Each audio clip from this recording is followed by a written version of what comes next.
Tindahan ng manok sa Zaragoza, Nueva Ecija na front sa kalakalan ng ilegal na droga, sinalakay ng otoridad. Narito ang report. Sinalakay ng mga otoridad ang tindahan ng manok sa Barangay Del Pilar East, Zaragoza, Nueva Ecija na umano'y ginagawang front sa kalakalan ng ilegal na droga. Arestado ang 4 na katao, kabilang ang menor de edad na umano'y runner ng grupo. Kasabay po nito yung pakikipag-deal tungkol sa illegal na droga. Through text message po, kung hindi pipikapin, ay ipa-deliver na po ito. Isinasabay raw ng mga sospek ang pagbebenta ng manok sa pagbebenta ng ilegal na droga. Naabutan pa raw ng mga otoridad ang mga sospek na gumagamit ng ilegal na droga nang isagawa ang operasyon. Nakuha sa operasyon ang isang pakete na naglalaman ng hinihinalang shabu, baril, bala at perang nagkakahalaga ng mahigit 22,000 pesos. Nabawi rin ang ginamit na marked money sa operasyon.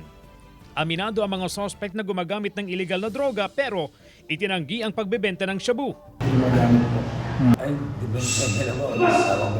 CJ Torida, 1 North Central Luzon.